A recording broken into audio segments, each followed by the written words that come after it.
আব্দুল্লাহ ইবনে মুবারক মক্কা শরীফের মধ্যে হজ করতে গিয়েছেন। কি করতে গিয়েছেন?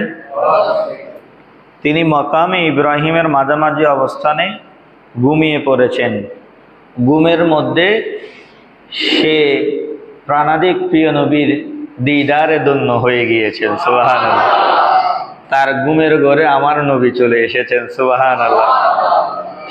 সে ঘুমের মধ্যে দেখছেন আমার নবী ইরশাদ করছেন যে, ও আব্দুল্লাহ ইবনে মুবারক, তুমি বাগদাদ দিয়ে যাওয়ার সময় বাগদাদের অমুক গোত্রের মধ্যে বহরাম নামক একজন মাজুসি অগ্নি পূজারক আছে, তাকে আমি নবীর সালাম দিও। সুবহানাল্লাহ।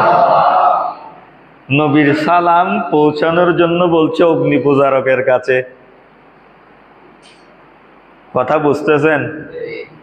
অগ্নি পূজারককে নবী সালাম পাঠাচ্ছে। নবী কার উপরে সন্তুষ্ট হয়ে গিয়েছেন? অগ্নি পূজারক মাজুসি। আব্দুল্লাহ ইবনে মুবারকে ঘুমের মধ্যে, আব্দুল্লাহ ইবনে মুবারক রহমতুল্লাহি আলাইহি মস্ত বড় আল্লাহর ওলি ছিলেন। তৎকালীন সময়ের মধ্যে সে সময়কার সেরা আলেম ছিলেন।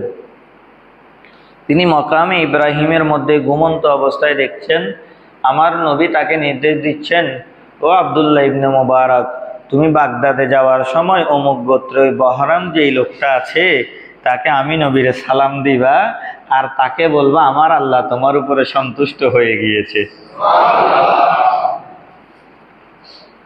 আব্দুল্লাহ ইবনে মুবারক ঘুম থেকে উঠে আশ্চর্য, কি রে, এটা কি দেখলাম যে আমার নবী মাজুসিকে সালাম দিচ্ছে, আমার আল্লাহ মাজুসির উপরে সন্তুষ্ট হয়ে গিয়েছে, অর্থাৎ অগ্নি পূজারকের উপরে সন্তুষ্ট হয়ে গিয়েছে। এটা তো সম্ভব নয়। আবার আব্দুল্লাহ ইবনে মুবারক তো জগৎ বিখ্যাত মুহাদ্দিস, যে আমার নবী যেটা স্বপ্নে দেখিয়েছেন এটা কখনো মিথ্যা হতে পারে না। তিনি আবার খানায়ে কাবা তাওয়াফ করতে করতে করতে করতে আবার তার ভিতরে নিদ্রাভাব আসছে, আবার শুয়েছেন।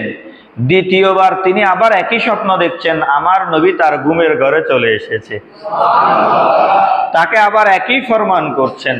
তৃতীয়বার আবার একই রকম স্বপ্ন দেখছেন, ওগো আব্দুল্লাহ ইবনে মুবারক, তুমি বাগদাদে যাওয়ার সময় ওই মাজুসিকে আমি নবীর সালাম দিও। সুবহানাল্লাহ। ওই মাজুসির উপরে আমার আল্লাহ খুশি হয়ে গিয়েছে, আমার আল্লাহ সন্তুষ্ট হয়ে গিয়েছে, তাকে এই শুভ সংবাদটা বলে দিও। সুবহানাল্লাহ। আব্দুল্লাহ ইবনে মুবারক হজ শেষ করে বাগদাদে যাওয়ার পথে যেই গোত্রের নাম বলেছেন ওই গোত্রের ওই বহরামকে খুঁজে নিয়েছে। দেখা যাচ্ছে একজন বৃদ্ধ লোক। ওই বৃদ্ধ লোককে জিজ্ঞাসা করলেন যে, আপনি বহরাম? বলে, হ্যাঁ আমি বহরাম, আমি বহরাম। বলছে, আপনি কি নেক কাজ করেছেন? আপনার একটা ভালো কাজ বলেন না। তিনি বলছেন, আমার ভালো কাজ হচ্ছে আমি আগে টাকা দেই পরে মাল নেই, মানে সুদের কাজ কারবারের কথা বললো আর কি। তো আব্দুল্লাহ ইবনে মুবারক বলছে, এটা তো হারাম, মনে মনে বলছে আর কি। আব্দুল্লাহ ইবনে মুবারক বলতেছে, মানে ইনি কি এমন ভালো কাজ করছে যে ইনাকে আমার নবী আমাকে দিয়ে সালাম পাঠায়? সুবহানাল্লাহ বলবেন না? নবী সালাম পাঠানো এটা মামুলি বিষয়? নবী কারো ঘরে সালাম পাঠানো এটা মামুলি বিষয়? আল্লাহ সন্তুষ্ট হয়েছে নবীর মাধ্যমে খবর আসা, এটা মামুলি বিষয়? তো এই জন্য আব্দুল্লাহ ইবনে মুবারকের কিউরিয়াসিটি হচ্ছে যে ইনি কি ভালো কাজ করেছেন যে আমার নবী এনাকে সালাম পাঠিয়েছেন, এটা জানতে হবে। এই জন্য জিজ্ঞাসা করছেন, আপনি কি এমন ভালো কাজ করেছেন? আপনার একটা ভালো কাজ বলেন তো। বলছে, আমি আগে টাকা দেই পরে মাল নেই, মানে সুদের কাজ কারবার। আব্দুল্লাহ ইবনে মুবারক মনে মনে বলতে দিবে তো বালাহাম ন, হারাম কাজ। বলে, আরেকটা ভালো কাজ বলেন। ইনি বলতেছেন, আমার 4টা মেয়ে আছে, ওই 4টা সুন্দরী মেয়েকে 4টা ছেলের সাথে বিয়ে দিয়েছি। তো আব্দুল্লাহ ইবনে মুবারক মনে মনে হয়তো আস্তাগফিরুল্লাহ, এগুলো তো হারাম কাজ।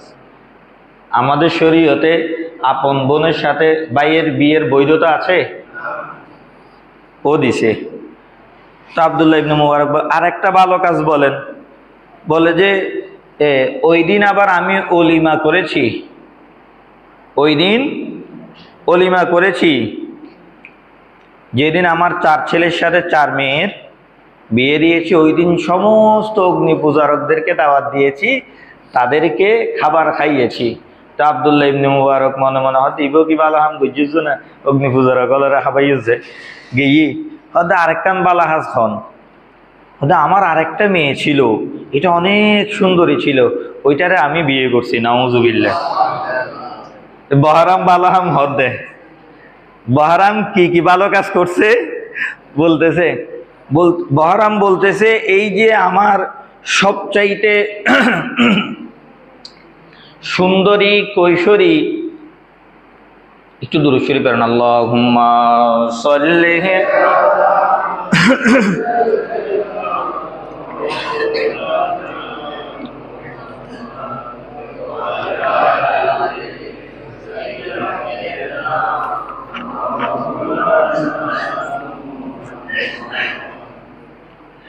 তো বহরাম ৪র্থ নাম্বারের ভালো কাজ বলতেছে যে আমার যে সুন্দরী মেয়েটা ছিল সেটাকে আমি বিয়ে করেছি, আর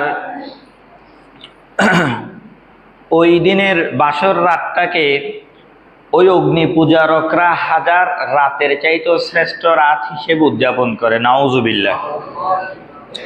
বহরামের কাছে এটা ভালো কাজ ছিল। এবার ওই আব্দুল্লাহ ইবনে মুবারক বিরক্ত, আরেকটা ভালো কাজ বলেন, কি করেছেন? বলে, যেই দিন আমার ওই কন্যা সন্তানের সাথে বাসর রাত ছিল, সেই দিন একজন মুসলিম মহিলা আমার ঘরে এসেছিল বাতি জ্বালানোর জন্য। তো আমি তখন বাতি নিভিয়ে দিয়ে ঘুমোচ্ছিলাম, ঘুমানোর প্রস্তুতি নিয়েছিলাম। তখন সে যখন বাতি জ্বালানোর জন্য চেরাগ বাহারি কেন আর কি, চেরাগ জ্বালানোর জন্য এসেছে, আমি তাকে আমার চেরাগ থেকে চেরাগটা জ্বালিয়ে দিয়েছিলাম। দ্বিতীয়বার সে আবার এসেছে, তাকে আবার চেরাগটা জ্বালিয়ে দিয়েছিলাম। তখন আমার থেকে সন্দেহ হলো যে এ কোনো গোয়েন্দার লোক কিনা। আমি ঘর থেকে বেরিয়ে তার পিছু পিছু গেলাম, গিয়ে দেখলাম তার ঘরের মধ্যে 4 জন মেয়ে কন্যা সন্তান কেঁদে কেঁদে বলছে, মা আমাদের জন্য কি এনেছো? ওই বহরামের ঘর থেকে আমাদের জন্য কি এনেছো? আমরা আর ক্ষুধার জ্বালা সহ্য করতে পারছি না। তখন ওই মুসলিম মহিলা কেঁদে কেঁদে বলছে যে আমার তো বড় লজ্জাবোধ হয়, আমার অনেক লজ্জা হয়, আমি অনেক হায়াবোধ পোষণ করি যে আমার আল্লাহর অকৃতজ্ঞতা পোষণ করে, আমার আল্লাহর বিরুদ্ধাচারণ করে, আমার আল্লাহর সাথে শিরক করে, কুফর করে, আমি তার কাছ থেকে খাদ্য চাইব, খাবার চাইব, আহার চাইব, সাহায্য চাইব, এটা আমার থেকে লজ্জা হয়। এজন্য আমি তার কাছ থেকে খাবার চাইতে পারি নাই। এটা বহরাম শুনেছে, শুনে বহরাম একটা বড় প্লেট চেনি নিয়ে তার জন্য খাবার নিয়ে এসেছেন, খাবার নিয়ে এসে তাদেরকে দিয়েছেন। তারা খুশি হয়েছে, ওই মহিলা খুশি হয়েছে, 4 জন কন্যা খুশি হয়েছে, তারা খুশি হয়ে পেট ভরে খেয়েছেন। আর আব্দুল্লাহ ইবনে মুবারক বলছেন, ও বহরাম শোনো শোনো, তুমি যে এই কাজটা করেছো, ওই মুসলিম মহিলাকে খাবার দিয়েছো, চেরাগ জ্বালিয়ে দিয়েছো, তাকে সাহায্য করেছো, 4 জন ক্ষুধার্ত ছোট ছোট কন্যা সন্তানের মুখে খাবার দিয়েছো, এই জন্য আমার নবী তোমার উপরে খুশি হয়ে গিয়েছে। এজন্য আমার নবী মকামে ইব্রাহিমে আমি যখন শায়িত ছিলাম, ঘুমের মধ্যে ছিলাম, আমার নবী ঘুমের মধ্যে আমাকে দিদার দান করে খবর পাঠিয়েছে যে আমার বহরামকে গিয়ে আমি নবী মুস্তাফার সালাম পৌঁছে দাও। আমার বহরামকে গিয়ে বলো যে আমি নবী মুস্তাফা তাকে সালাম দিয়েছি। শুধু এতটুকু নয়, বরং বহরামের উপরে আমার আল্লাহ খুশি হয়ে গিয়েছে। এটা